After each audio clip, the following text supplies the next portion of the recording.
You're listening to the Fierce Valley Podcast, episode 113. I'm your host, Vinnie Wellsby. We're going to be talking about toxic food. Let's do it.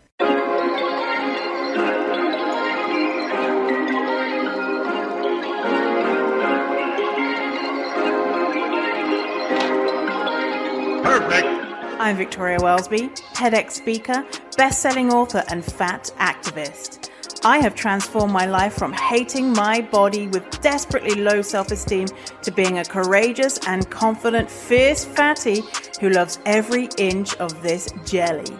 Society teaches us living in a fat body is bad, but what if we spent less time, money, and energy on the pursuit of thinness and instead focused on the things that actually matter, like if pineapple on pizza should be outlawed, or if the mullet was the greatest haircut of the 20th century.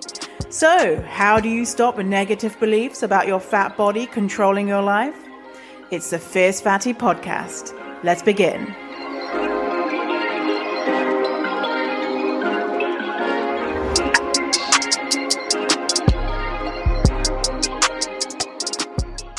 Hello and welcome to this episode. We're talking about toxic food. Well, the taste of your simplest was there. You're toxic, I'm slipping under. No, not that type of Britney Spears toxic food, but the normal type, which is diet culture bullshit. We've got another episode of Death to Diets today with my co-host Summer Innanen. And yes, I've been watching the old Netflix, as I do, and super excited to see the new Jonathan Van Ness TV show, which is called Getting Curious with Jonathan Van Ness. Seen a lot of promo from trans folks because there's an episode on gender. And really excited to check that out. And first few episodes, love it, great. Talking about bugs, talking about hair, talking about gender, amazing. Episode in the middle of the series goes into why do I love snacks so much is the title of the episode. And was this a delightful foray into the wonderful world of snacks? No, it was not. It was not a delightful foray into the wonderful world of snacks. It was, it took a dark turn into a debunked science from 1996, fatphobia, food shaming, basically a ton of bullshit. And it made me sad. I was watching the show, and I watched the gender episode, and I like put on my stories. Oh my god, tagging JVN. Oh, I love this so much. You know, oh finally, you know, a non-binary a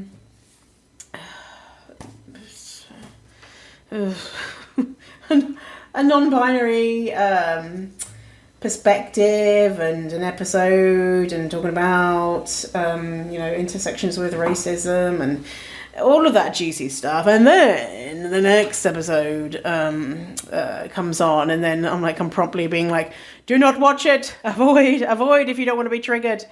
And people were triggered, right? And I got a few messages from people saying, oh my god, right? I thought it was just me. I thought I was being sensitive. And I know you are not being sensitive. You're not being sensitive.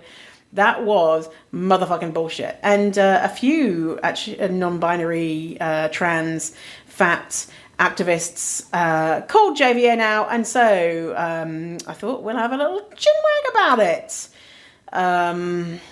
Yeah, so that's what today's episode is about, and other, toxic food ideas which need to go into the bin because they, in themselves, are toxic.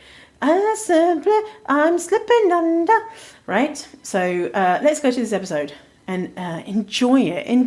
Okay, have the best time with Summer and I. Welcome to the show today, which we're talking about toxic food. And the show is Death to Diets. What is Death to Diets, Summer Innanen? It is a series that we are doing together where we explore diet culture nonsense, and we are not here to shame people who diet. Rather, we are here to look at the culture of dieting and the problematic elements of that and its intersection with body image and lots of other things. And do you want to do a personal intro first?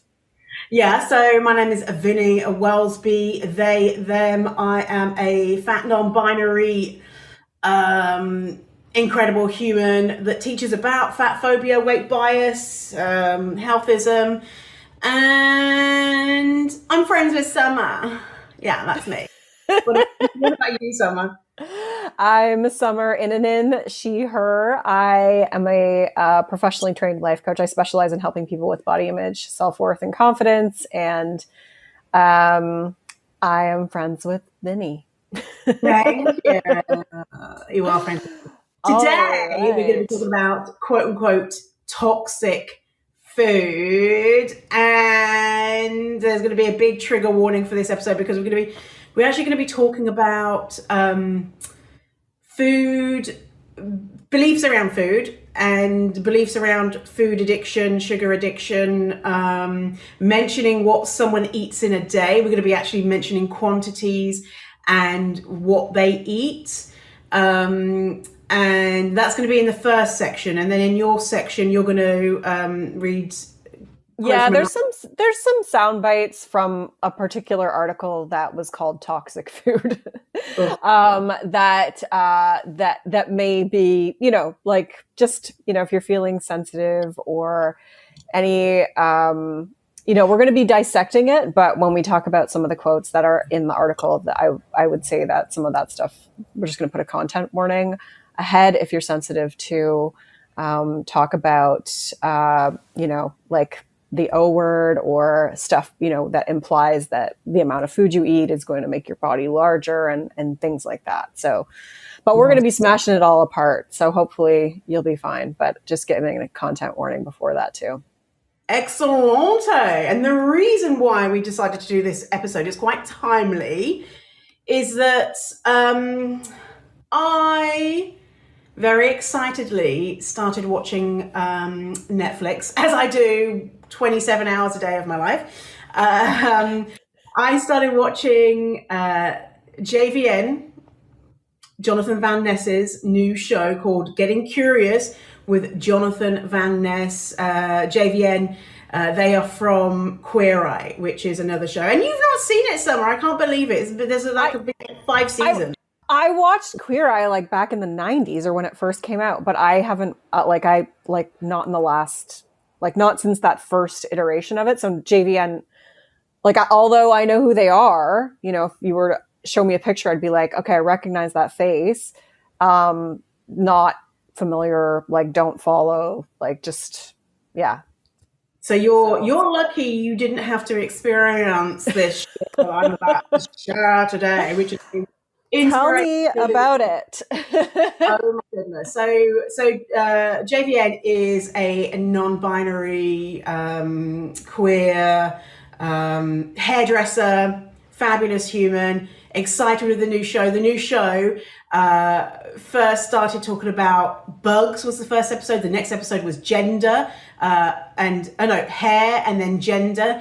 And it was so kind of deconstructing all of these different ideas and racism and all this stuff. And then the next episode was titled, "Why Do I Love Snacks So Much?" And I thought this would be like an ode to a letter to snacks and why it's so wonderful. So I was like, oh, great. We're going to deconstruct the idea around snacks and why we love them and why they're great.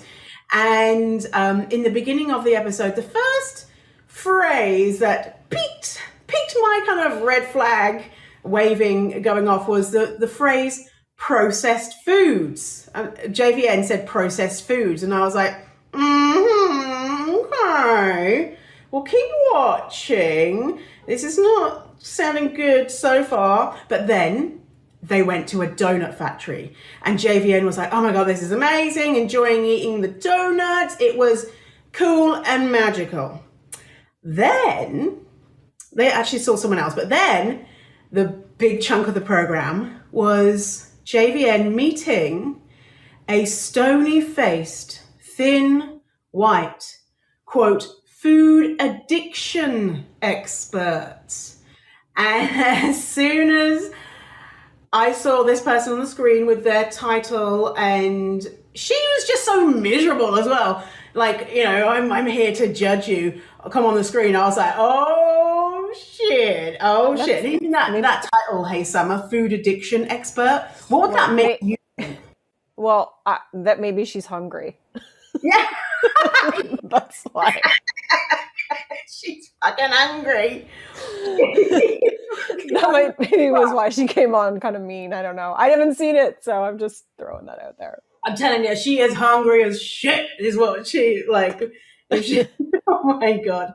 And so anyway, the first thing, she says, Jonathan, share what you typically eat in a day. And so Jonathan pulls out from a bag all of the things that they eat in a day. And so skip ahead a couple of minutes here because I'm gonna share what JVN eats. So for breakfast, he has coffee, is what he said. And then at lunchtime, he has a small salad. And then at dinner time, he has this small vegan pizza. And then he has some candy, some sweet things. So he says, I have a Pop-Tart, a Gusher, I don't know what that is, and an Oreo. So that is what JVN says that they eat in a day. Now, Summer, if someone told you that that's what they eat in a typical day, what would your reaction be? How are you feeling? Because that to me sounds like less food than my toddler eats. And I would be absolutely starving if I ate that. And I know that this person is a grown-ass adult. So my guess would be that they're probably starving. Yes. And actually, I forgot to mention, JVN did share that he has a chocolate-covered pretzel, and he offered one to stony-faced food addiction expert, and she looked like he had just offered her a steaming pile of shit, and she was like, no, I'm okay, I'm fine right now. You know, like, put those disgusting yogurt-covered pretzels away, you beast. How dare you offer me a pretzel? I think, though, secretly she was probably like, oh, fucking hell, oh my God, a pretzel, so good. Yeah, so my reaction too was like, holy shit, JVN, you must be fucking starving. All of the work that you do, running around the world, being fabulous, working so hard, making these TV shows, and that's all you're eating. And then you're having like coffee for breakfast, which is, I mean, and then you're confused as to why that you might eat sweet things in the evening. I mean, to you and I, Summer, it seems really clear that that Jonathan is not eating enough, and because of that, because he says he struggles with binge eating, is that he is eating more during the evening because he's not eating enough and he's restricted so much throughout the day. So to me, it seems really clear what needs to happen here. It's super, yeah. I mean, it's super obvious. I feel like any nutrition expert, like even if they're kind of enmeshed in diet culture, like would still see that there's like an immense lack of caloric consumption happening for the majority of the day. And therefore, you know, that's problematic in and of itself. So, yeah, like I mean, even when in my dieting days, I would probably be like, that's not like, you're not eating. So, I mean, it's extremely obvious to me now, but I mean, like the fact that he's working with like, you know, a professional and they're not identifying that, to me just seems so hugely problematic. And you think about all the people watching this show and then thinking, well, I must have a problem, you know, or like I should be trying to eat coffee for breakfast only, or, you know, all this other crap. Like, I know enough about JVN to know that they're pretty huge influence, or like have a pretty huge influence, right? Like a massive following. A lot of people look up to them. And so to know that, you know, other people are going to see this and potentially then pathologize themselves as being, you know, binge eaters or addicted to food, when what is just happening is like a normal reaction to restriction, like a normal reaction. Mm-hmm. Yeah. Yes. And so what happens is her, what she says is very kind of trying not to judge him too much for eating all of this quote unquote bad food. She says, so I think we can talk about some of the problems coming from this type of diet. And I'm thinking, okay, come on, like, this is your last chance. This is your chance to say, you're not eating enough. Like, this totally makes sense why you think you might be, addicted to sugar or whatever. And she goes on to say, because my concern is that eating a diet like this is going to catch up to you. I hate that whole fucking, it's going to catch up to you. Like there's, like this disease is coming to get you if you eat an Oreo, like it's going to stalk you down. You might not feel it right now, but in the future, you better watch out, because if you eat an Oreo now, you're going to die, basically. So anyway, she says, it's going to catch up to you. I'm worried about what you might look like on the inside after eating like this. Ugh. I just fucking inside. Well, I think because like JVN's really thin, right? Like, aren't they really skinny? Like, no, they're not very. They're just straight size. They're just straight sized. Okay. But nonetheless, if they were fat, what do you think this person's response would have been, instead of just like, there's something wrong on the inside, right? Yeah, inside and outside, because you're fat. Clearly, it's catching up. Yeah. So, continuing, she said, what you just showed me is sending you down the path of having some serious health problems later on. A lot of this food is bringing you down. It's tough. A lot of people in this country are in an abusive relationship with sugar. We're finding this O-word crisis in our country, where more than half of the country is struggling with being O-word or O-word. And a lot of that is tied back to the things that we are seeing here. Sugar-rich and processed food. You've developed a dependency on these foods. What? What? Oh my God, it's so wrong. Everything it's comical.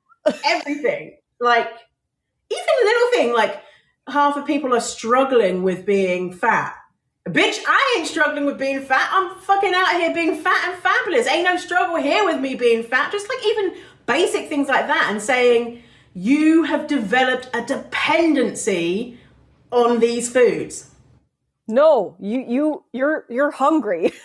Like, and these foods provide quick energy, and so you naturally gravitate towards them when you're hungry. Like, that's basic physiology. And so Jonathan said, no, those words. I had to go to rehab before for those words. These feel like such big words. And so even JVN is like, oh shit, this sounds serious. And then this woman is like, it is serious. And then compared him eating food and sugar to drugs and alcohol. And then JVN confessed very shamefully that he thinks that he is a sugar addict. And my heart was just breaking. And by the way, when I first watched this episode, I got to the bit where she started saying the O words, and I turned that shit off, and I got straight on Instagram being like, what the fuck? Who is this? Oh my God. And so for the audience, I went back and watched it again and watched the whole thing and wrote down exactly what this motherfucking stupid food addict expert wrote down. So you're welcome. I'm traumatizing myself by looking at that shit. Thank you for your service. I know. You're welcome. The nutritionist then said that the sugar industry is tricking JVN because sugar masks the bitter taste from chemical additives and dyes and other things that are in processed food.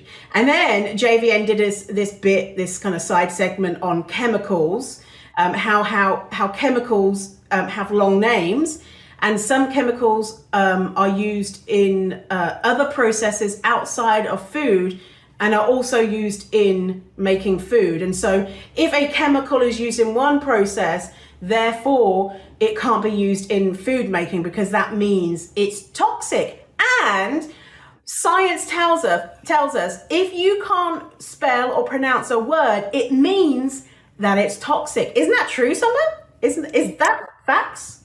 You know, I don't even think that they taught us that in nutrition school. Really?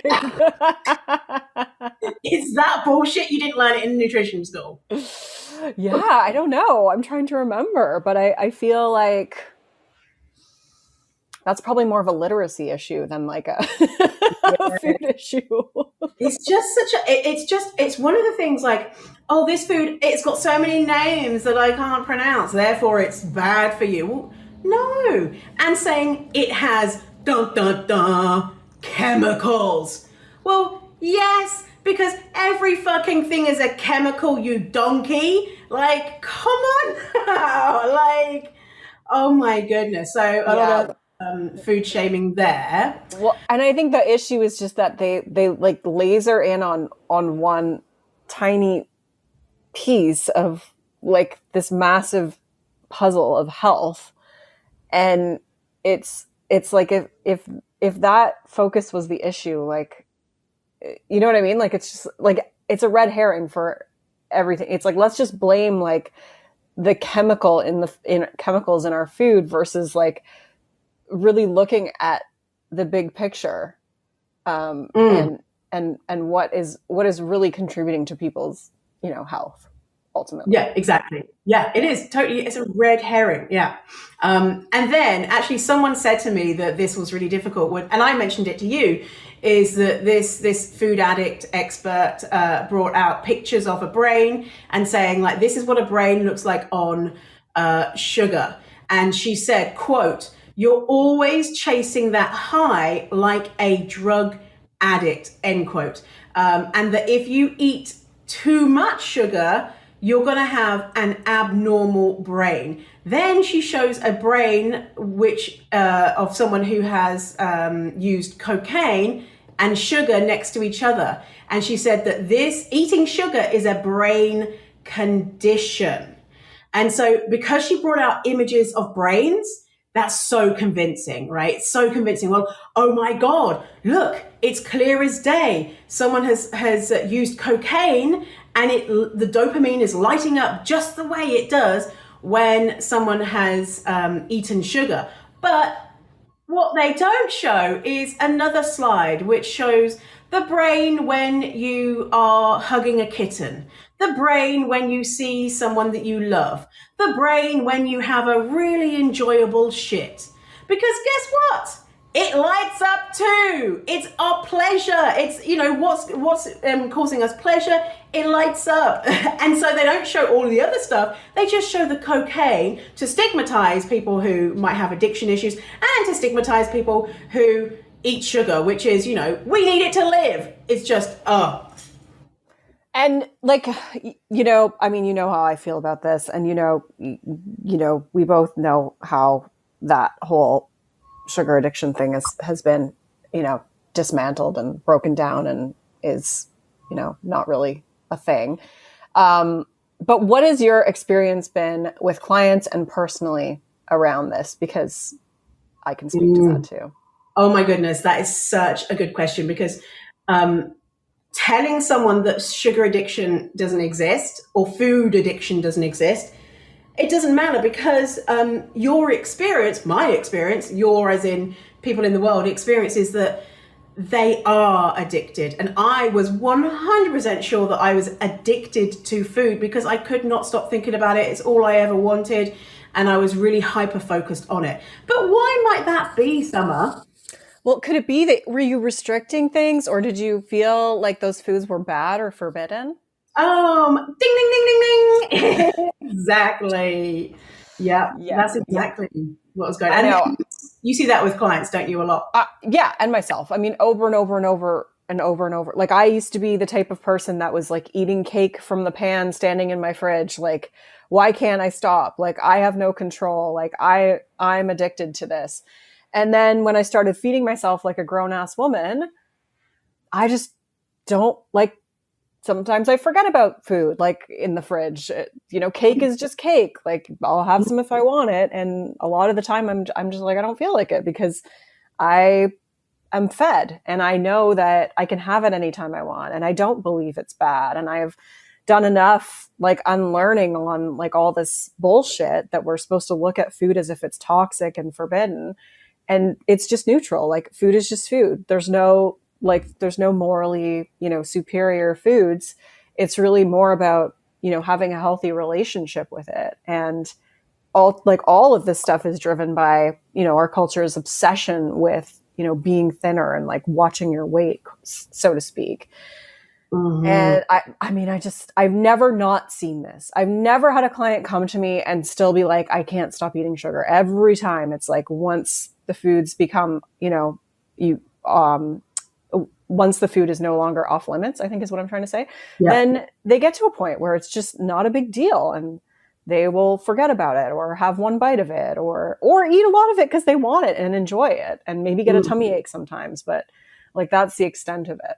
Yeah, exactly. And the big way that we can know that it's not an addiction is that when you increase your exposure to an actual addictive substance, your symptoms increase. Whereas with food or sugar, if you increase your exposure, the symptoms decrease. And so what we need to be doing is the opposite, is allowing ourselves the sugar, the food, whatever it is that we are feeling like we are addicted to. And then lo and behold, turns out we weren't addicted. We were just obsessed because we denied ourselves so much. Mm-hmm. Yeah. So a bunch of people called out, JVN, just speaking to the problematic nature of the episode, especially as it like really didn't fit it with the rest of the sort of series that you're talking about, right? And they responded, didn't they? Yeah. And just to kind of wrap up of what happened at the end of the episode is the solution to this addiction that he has is to eat only organic cookies, which has sugar in the form of. Yeah. What's the difference? Yeah, because the sugar is in the form of a syrup and not white sugar, which apparently is going to. Your body doesn't know the difference. And also these cookies are good because quote unquote, because they don't have anything in there that you can't pronounce. So that's going to help with the sugar addiction, apparently. And this says nothing about, like, this is so fucked. Like, that's the thing to do, is eat an organic cookie, which of course are going to be like $75 per cookie. So what about if you can't afford to eat organic cookies? So, and you have a quote unquote food addiction, well, sorry, you're fucked, And then the episode ends with JVN being at the fridge, opening it, closing it, debating about having something to eat or not. And then a cartoon mouse saying, are you thirsty, perhaps, instead of being hungry? And then the resolution is that JVN decides to have half an Oreo cookie and gives the other half to the mouse. And I thought that was pretty funny because half an Oreo cookie, when really, they wanted to eat something more, like, that is fit for a mouse, not a human being busy doing life, like, you need to eat some more.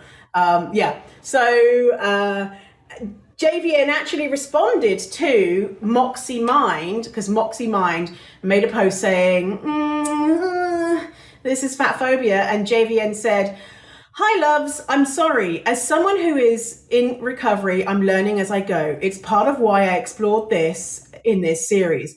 I'm never done with learning on a subject and am always going to want to do more. As we discuss in the episode, we have to take the shame and stigma out of this conversation and emphasize it's not the individual's fault but an industry-wide system that needs so much healing. So basically he's saying it's not your fault that you might be a sugar addict, it's the system.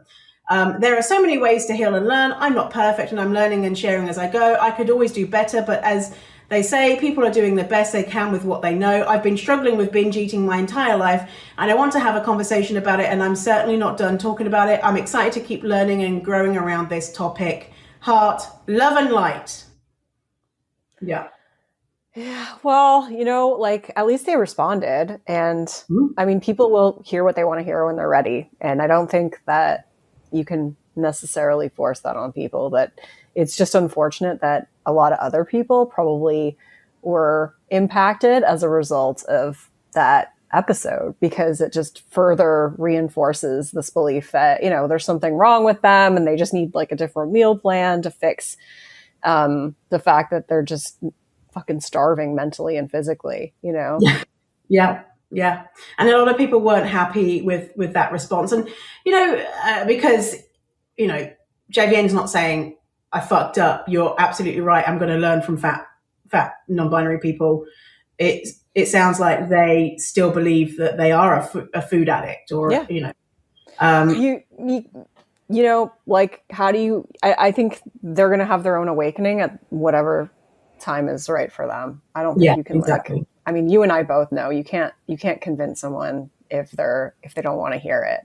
Yeah. And I think it's a hard thing. It's a hard thing to convince when there's probably some level of, fat phobia inside about like, I can't, like, this must be an issue, right? Because the notion of just being able to eat what I want is probably too scary because of the fat phobic beliefs.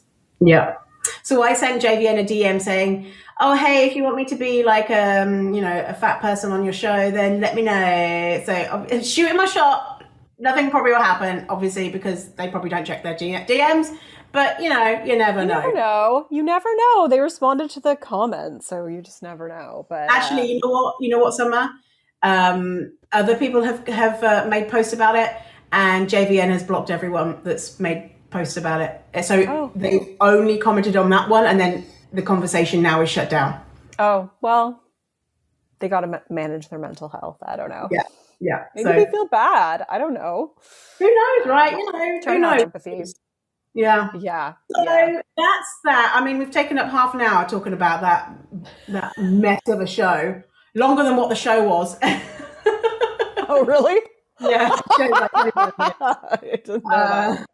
So what did you find around this idea of toxic food, Summer? Well, I found a Newsweek cover that said toxic food that came out, I think, around Christmas or beginning of January, obviously, like kind of coinciding with the whole diet season. And, it really, when you mentioned this episode to me, I was like, oh, like we got to, I mean, it's exactly what was in this article, like essentially just reinforcing all the different things that you've said.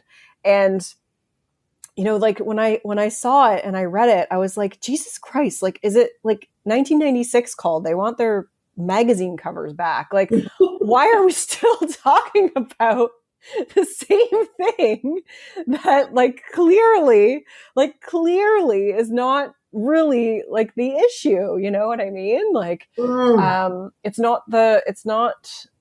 again, it's like, it's the red herring, right? And so the article really talks about how, ultra processed foods, that's the sort of, label that they've given them, are things that, big food, the system, which I used to work for. I don't remember ever being in a meeting room where people were scheming about like, we got to get people to eat more. Like, you know what I mean? So you clearly did, I don't lie. You were there being like, these motherfuckers. You're like, yeah, like capitalism rampant. Of course they care about profits. Of course it's all about the shareholders. Of course it's all about sales. But I think this idea that there's like these evil like masters behind it trying to, I'm a little skeptical of the whole thing. Yeah, because it's like that if you think they're trying to kill people, well, it's not a good idea to kill people, because then who's going to eat your food, Yeah, it's an easy scapegoat because I think again, like the problem is much bigger than just this one little piece of the puzzle. And I'm not saying that like, the food industry is all great, like there's absolutely issues with the food industry, but they echo basically the same things that you said, that that these ultra processed foods are designed to directly target the vulnerabilities of the human brain, and that they deliver like a quick signal to the brain's reward system. So many people find them as addictive as opioids or nicotine. But then they go on to just call them possibly addictive later on. Oh. So I was like, pick a lane. Like, yeah. I think, and really just saying, that this is the problem. People can't stop eating them. And the conclusion is that, whatever these food chemists are doing to food is making people fatter. And obviously they're talking about that in like a very negative sense, because the article opens up with, please don't read this article. Like it's very heavy on the O word. It's very heavy on the, it's your individual problem that you've gained weight and you're unhealthy. And like, there's so much bullshit in it that, it's like I said, it's like 1996 called, it's like, it's like so outdated in so many different ways. And a couple of things I just wanted to pull out was, they mention that between 1980 and 2000, that's when like obesity began to rocket upwards. Well, do you know what happened in that period of time? No, tell me what happened in that period of time, Summer. They altered the BMI to lower it to say, okay, now people over this amount are considered, O and O. Mm-hmm. And therefore, maybe that's why. Do you think maybe that's why it skyrocketed? I mean, it sounds very convenient, doesn't it? That millions of people overnight suddenly became too fat. Yeah. Yeah. And the skyrocketing a number of people when it's just a category has been changed, and arbitrarily, like the fact that the BMI is, 20, 25, because it was easy numbers to remember. There's no reason. It's just because it was an easy number to remember. It's the number 5. So, science. Yeah. Mm-hmm, mm-hmm. Yeah. And also like who benefited from that change, pharmaceutical companies peddling weight loss drugs and diet companies. Yeah, exactly. And so, the article's quite lengthy and it really covers a lot of the same stuff that was unfortunately covered in that episode that you watched. And I think that like ultimately it's just, there seems to be this issue of like people eating more, but it's like they never factor in the influence of diet culture. They never take into account like any of the other variables that might drive that, like whether or not someone has a living wage, like what other social detriment, I can never say this word properly. Detrimentals, yes, of health. Like what are, what I mean? Like, yeah. What are these other factors that ultimately have like a greater influence on someone's health? Like what role is that playing in these increases in diseases? You know what I mean? Yeah. And the idea that, really what we need to be looking at is shame, the amount of shame that people are experiencing and the amount of oppression that they're experiencing. But it's so much easier to say, just eat an organic cookie than it is to say, maybe there's an disparity between how Black people experience healthcare between other populations, because it's so easy to blame the individual and be like, eat an organic cookie, when what the fuck is that going to do? Yeah, that's elitist health, through and through. That's like the goop world, right? It's so goopy. Oh my God. Yeah. Are we just making that a verb now? Like, yeah. It's so fucking. Or would that be considered a verb or a noun or an adjective? Who the fuck? Adjective. Yeah, maybe. Yeah, it's a word. It's a word now. That shit too goopy, goopy. And you know what? The thing is, though, when, like with this episode, you see those slides of the brain, and then you're like, oh my God, it must be real. And you see this article that's so long, that's so chock-a-block full of linking to this study, linking to this other thing, and la la la la. We all know that it becomes overwhelming, and then you start to think, hang on, is it true? And then you start to really kind of feel that shame, and your health is affected.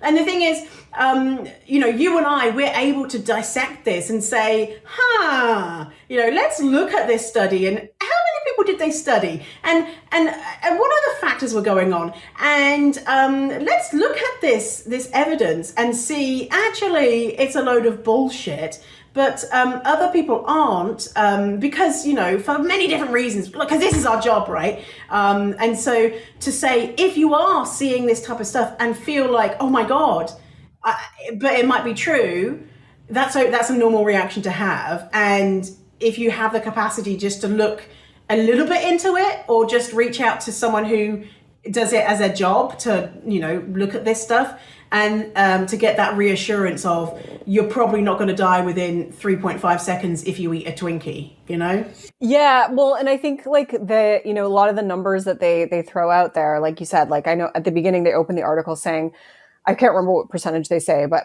of Americans are either diabetic or pre-diabetic. Well, we talked about in one of the other episodes how like the pre-diabetic is so large, but that doesn't, such a tiny percentage of that actually, of those people actually end up getting diabetes. And I think like one of the things that also makes me really furious is that like they're putting the onus, I mean, they do put the onus back on, like the food industry to try to do something. Like they suggest doing what they've done with tobacco, which is to, like put a warning label on it or change the way that these foods are marketed. But I'm like, that's not going to resolve any of the issues. Like if people can't afford, don't have time for, like fresh, like fruits and vegetables, so to speak, like convenience foods keep people fed. You know what I mean? Like, and I just think that there's like a huge piece of this conversation that gets missed. And people are allowed to eat whatever the fuck they want. Also, like, yeah. Let people have that autonomy. Yeah.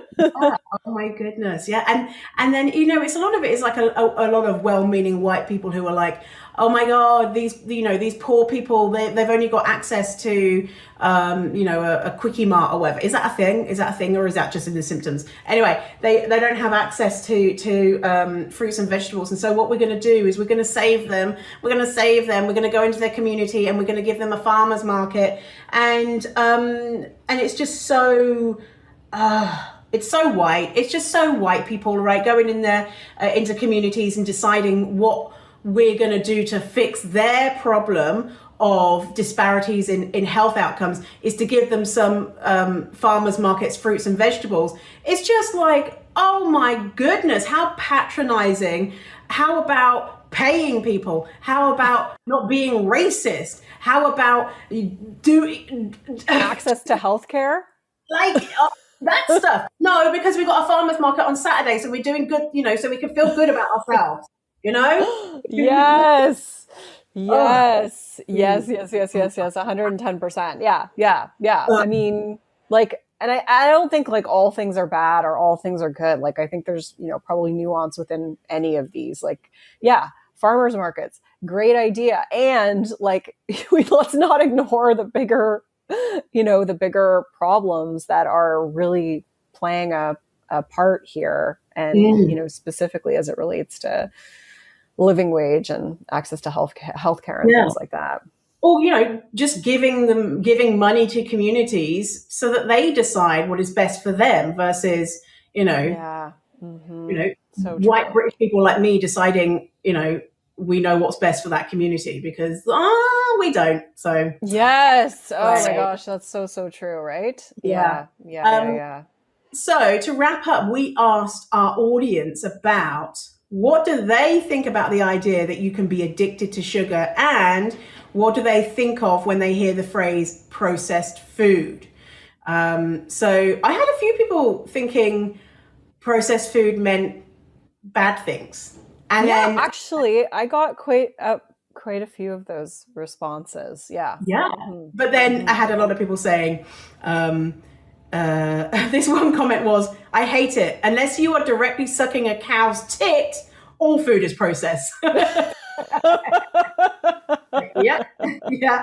And then someone said, oh, you need to talk about the JVN episode. I said, I am. And in regards to the sugar addiction, it's not evidence-based, and it's a wellness culture lie. Yeah. I got some people saying they feel that way, and it is real. And so it was, I got kind of across the spectrum. So it wasn't all one or all the other. There's, and that's coming from like, our audiences where, we're really pretty clear on like our messaging. But I think that there's still a lot of fear and misinformation, and hopefully this episode helps people to want to learn more, to want to, debunk some of this stuff, to be able to look at the big picture. You know who I love that I don't know if you already follow them, Food Science Babe. I don't follow them, but I know I've heard of their page. Yeah. They're good? She's still got a little bit of diet stuff to work out. She's not at pro diet or anything, but there's a little bit of, but what she does is she debunks all of the, don't eat gluten, don't eat this, da da da da. So it's really interesting because she's a food scientist. Interesting. I'll have to check that out. Yes. I'm trying to limit how many people I follow because it just feels overwhelming to me. Oh, really? Yeah. Like there's probably a million good pages that I just can't. I know. My brain can't take it. Yeah. Even though the algorithm probably only shows me the same 4 people over and over. Right. Totally. So Samantha, where can people find you?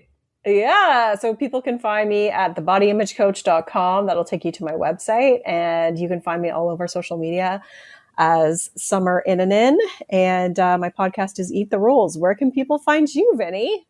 They can find me everywhere under Fierce Fatty. My podcast is called Fierce Fatty, website Fierce Fatty, social media Fierce Fatty, and go to my website to get some free stuff if you want. I'm not the boss of you. Do what you want.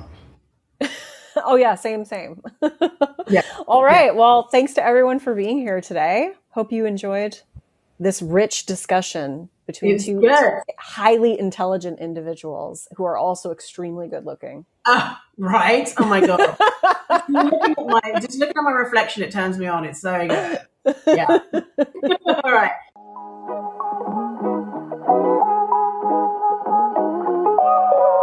Thanks for listening to the episode. And if you feel ready to get serious about this work and want to know when the doors open to Fierce Fatty Academy, which is my signature program where I teach all about how to overcome your fatphobic beliefs and learn to love your fat body, then go to fiercefatty.com/waitlist. Again, that is fiercefatty.com/waitlist to get your name on the waitlist for when Fierce Fatty Academy, my signature program, opens.